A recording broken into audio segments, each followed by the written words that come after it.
여러분, 잠이 오세요? 제가 매번 이렇게 중요한 말씀 드리는데 잠이 오시냐 말입니다. 퇴직하고 나서 여러분들이 지금까지 큰 무리 없이 이렇게 20, 30년을 보내셨다면 그게 이제 여러분들 생각하기에도 그냥 운이 좋아서든 어쨌든 본인의 노력에 의했든 간에 이렇게 이제 순탄하게 잘 살아오셨잖아요. 인생이라는 게 굴곡이 있는데요. 물론 뭐 어려서 또 막 엄청 또 고생한 사람들도 많으시죠. 많고 또 뭐 그걸 또 기반으로 잘 이겨내셔서 또 막 성공하신 분들도 많고 하잖아요. 근데 인생에는 반드시 굴곡이 있습니다. 오르막이 있으면 내리막이 있어요. 오늘 여러분들에게 말씀드리고 싶은 거는 오르막이 아니라 내리막에 관련돼서 좀 말씀을 드리고 싶어요. 내리막은 있잖아요, 여러분. 내리막은 끝도 없이 추락할 수 있어요. 끝도 없이. 그러니까 이제 높이 나는 새는 멀리 본다 하잖아요. 높이 나는 새는 떨어지면 오만상 아프다. 이럴 수도 있거든요. 그러니까 내리막을 잘 관리를 하시라고 제가 오늘 말씀드리고 싶은데요. 하인리히 법칙이라는 게 있습니다. 뭐 들어보신 분도 있겠지만 이 하인리히 법칙이라는 거는 뭐냐 하면 내리막에는 사전에 징후가 보인다는 거예요.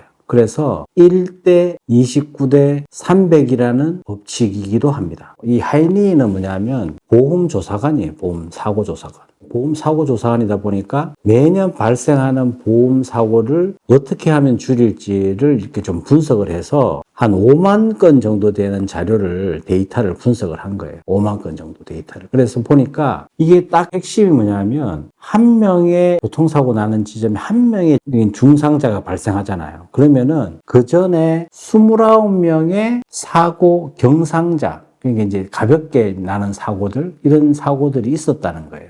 그리고 그 전에는 한 300건 정도 되는 사고 날 뻔한 상황이 발생했다는 겁니다. 그래서 이게 이 하인리히 법칙은 1대 29대 300의 법칙 이렇게 얘기할 수가 있습니다. 그래서 보면 그 전에 같은 일들이 원인으로 이게 발생하는데 우리 인생도 그거와 비슷해요. 제가 아는 분이 이제 대기업에서 상무로 이제 나오셨어요. 나올 때도 크게 뭐 이렇게 환영받으며 축하받으며 나온 건 아니고 갑자기 이제 이렇게 잘린 거죠. 대부분 임원은 뭐 연말 지금 이전에 다 났지만은 연말 임원 인사에 보면은 계속 가느냐 아니면은 퇴사하느냐 이거잖아요. 그래서 이분도 마찬가지로 그만둬라 이렇게 받은 거죠. 그래서 대부분 다가 지금까지 직장 생활 한 30년, 30년, 25년, 30년 하셨으면 이제 좀 순탄하게 무리 없이 매달 급여를 따박따박 받으면서 지냈잖아요. 이게 이제 본인이 생각할 때는 이게 내가 뭐 운도 좋고 나도 열심히 살았기 때문에 그게 대한 당연한 대가가 아니냐 이렇게 생각할 수 있는데 인생은 늘 오르막과 내리막이 이렇게 굴곡이 있기 때문에 그거는 예외가 없어요. 예외가 없기 때문에 이제는 뭐냐면 계속 오르막으로 가는 게 아니라 이제는 좀 내리막이 내 인생에 있겠구나. 이렇게 생각을 하고 좀 겸손하게 이렇게 좀 조심조심 이렇게 가면 좋은데 이 퇴직하고 나서 대부분 다가 그래요. 내가 예전에 예전도 아니죠. 얼마 전까지 누렸던 거를 갑자기 이렇게 내려놓아지지가 않습니다. 모든 면에서 경제적인 부분이든 뭐든. 그래서 이분 같은 경우도 퇴직하고 나서 협력업체 부사장으로 이직을 했죠. 그거는 뭐 통상적으로 임원분들이 대부분 다가 이제 자문역으로 그 기업에서 한 1년 정도 급여를 받잖아요.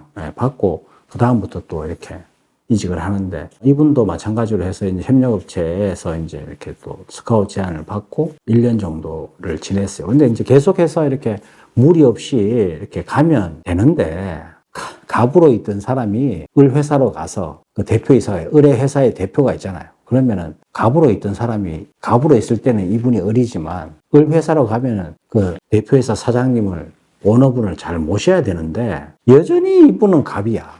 갑으로 이렇게. 그럼 아무리 영업이고 뭐고 좋다 하지만은 뭘 좋아하겠어요, 그 사람이. 그 이분이 이제 자꾸 뭐 본인 마음대로 뜻대로 하려고 하니까 자꾸 이제 트러블이 생기는 거지. 그러니까 옆에서 다른 임원분들하고 자꾸 이제 다른 임원들이 또 이제 기존 사장님한테 자꾸 실드를 쳐주니까 자꾸 이제 분란이 생기는 거지. 생기고 이러니까. 이게 사실은 이제 본인이 퇴사하고 나서 내가 을이구나. 나는 퇴사한 사람이야. 이게 이제 딱 자기 객관을 딱 해서 직장 생활을 해야 되는데 근데 대부분 다가 그렇게 못하는 것 같아요. 제가 볼 때는. 이분도 마찬가지. 이분도 결국은 자기가 이제 회사를 임원으로 해서 퇴사하게 됐으면 그 퇴사할 때부터 이제 이게 본인이 하락기, 그러니까 이제 쇠퇴기, 우리가 모르잖아요. 그냥 제품 수명 주기도 쭉 있잖아요. 도입, 성장, 성숙, 쇠퇴기 있듯이 똑같은 거예요. 내 인생도 도입부부터 해서 이제 성장, 성숙, 쇠퇴기가 있는 게 있거든요. 근데 이게 이제 어려서 많이 고생해서 이제 일가를 이루신 분들은 이제 조금 이제 50 넘어서 이렇게 자리 잡아서 또 잘 가시는 분도 계시지만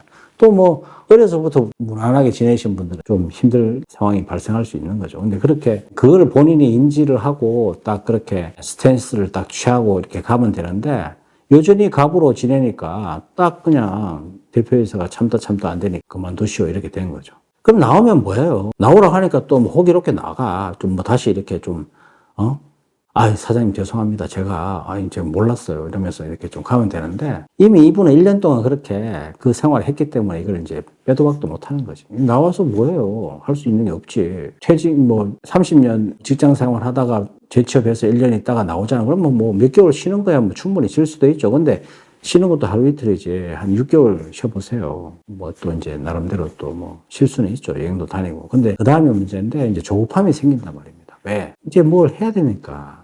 조급함이 생기잖아요. 그럼 점점 내가 내리막에 들었다. 그러면은 조짐을 보면 아까 하일리 법칙 얘기했잖아요. 내가 이제 내리막에 접어들었구나. 그러면은 이제 나의 스탠스를 오히려 막 일을 벌여가지고 뭔가를 하려고 하는 것보다는 지금은 약간 이제 이렇게 좀 뭐라 그럴까 우리가 막 전쟁을 하다가 이제 좀 그만 나서고 지금은 좀 휴식기를 좀 취하자 이런 거 있잖아요. 그런 것처럼 내 스스로가 조금 이렇게 뒤로 물러서서 조금은 이제 세상을 좀 이렇게 바라보는 내 스스로도 좀 돌아보고 지금까지 열심히 앞만 보고 달렸으니까 뒤로도 좀 쳐다보고 주위 사람들도 좀 보고 이게 좀 편안한 마음이 좀 가면 좋겠는데 물론 사람 성향마다 다 틀려. 그냥 뭐 겸손하게 사신 분들은 또 여전히 또 그렇게 지내시지만은 막 그냥 전투적으로 사신 분들은 그걸 못 참는 거예요. 그러니까 내가 이 하이니 법칙처럼 그런 조짐들 내가 내리막에 하락기에 접어들었네 이런 걸 좀 생각하면서 거기에 맞는 스탠스를 딱 취해야 되는데 그게 안 되니까 자꾸 문제가 생기는 거예요. 그냥 조금씩 이제 사고가 날 뻔하다가 이제 경상자가 발생하고 그것도 이제 300번의 그죠? 하이니 법칙은 그렇잖아요. 300번의 어떤 조짐들. 그 다음에 29번의 약간의 어떤 신호. 그 다음에 엄청난 데미지. 요거 한번 생각해 보시면 여러분들이 얼마나 이게 지혜로운지 몰라요. 근데 이분은 뭐냐면은, 내가 이거 잘린 거 있잖아요. 1년 만에 잘린 거. 이게 이제 내 인생의 바닥이야. 바닥이야 딱 생각해요. 그게 바닥이에요. 지금까지 잘 먹어 살았는데 그게 바닥이냐고. 바닥 아니거든. 이분이 이제 나는 이제 바닥이야. 한 6개월 또 한 1년 정도 이제 쉬니까 그게 막 어떻게 보면은 바닥일 수 있지. 본인 느끼기에는. 근데 그게 바닥이 아니거든. 근데 이제 딱 그냥 뭐예요. 그것도 오랜만에 만난 또 옛날 초등학교 친구한테 만나가지고 또 그 친구가 왜 해가지고 사업을 딱 했다가 말입니다. 딱 날려버리는 거예요. 사업 자금도 무슨 뭐 본인이 갖고 넉넉하게 있고 이러면 되는데 또 대출 받아가 때려 넣는 게 또 싹 날라갔잖아요. 이게 뭐냐면 내가 그냥 하락기에 접어들었구나 이러면은 좀 생각을 해야 되는데 그게 안 된다 이 말인 거죠. 특히 성향이 좀 공격적이신 분들은. 그래 이분이 뭐냐? 나는 바닥인 줄 알았는데 생각해보니까 지하 2층도 있고 지하 3층도 있고 지하 4층도 있고 계속 늪에 빠지면 어때요? 늪에 빠지면 허우적대면 어떻게 돼요? 더 빨리 빠지잖아요. 가만히 있어야지 구해줄 때까지. 늪이 아니더라도 내가 기본적으로 이 하이니 법칙처럼 뭔가 이렇게 가벼운 나의 좀 하락기, 내리막으로 접어들었다. 이런 판단에 들면은 점점 더 조심해야 되는 거거든. 모든 면에서. 이게 참 저는 이 하이니가 1931년도에 그렇게 만드는 건데 이 산업재해 예방 그 관련해서 이렇게 나온 법칙이긴 하지만 이게 지금 얼마나 우리한테 주는 메시지가 큰지 몰라요. 그래서 이게 내리막에는 여러분 내가 바닥이라고 생각했던 그 심리적인 마지노선이 결코 바닥이 아니라는 겁니다. 그 바닥이 지하로도 내려갈 수 있다는 걸 여러분도 생각하셔야 돼요. 내가 바닥이라고 생각했을 때 지하도 있구나. 이게 늘 퇴직하고 나서는 우리가 막 공격적으로 뭔가를 하기보다는 공부, 책, 생각 이런 걸 쪽으로 좀 시간을 들이고 그러면은 돈도 안 까먹잖아요. 뭐 한 달에 그죠? 쓰시는 금액 뭐 얼마나 써도 뭐 내가 뭐 책 읽고 뭐 하는데 돈 그렇게 크게 들겠어요? 그러면서 준비를 하는 거예요. 미래를 준비하고. 제가 얘기했잖아요. 자격증이 최고다. 이렇게 해서 그 내 나름대로의 내가 하고 싶었던 지금 직장 생활 지금까지 했는데 내가 못했던 거 있잖아요. 그러면은 그런 것도 없네 그러면은 그럼 찾아보세요. 뭐 천천히 시간 가지고 뭐 이렇게 여행도 좀 다녀보고 그러다 보면 내가 찾다 보고 또 돈 안 드는 일들을 좀 해보다 보면 거기에서 길이 생긴다 이 말입니다. 아시겠죠?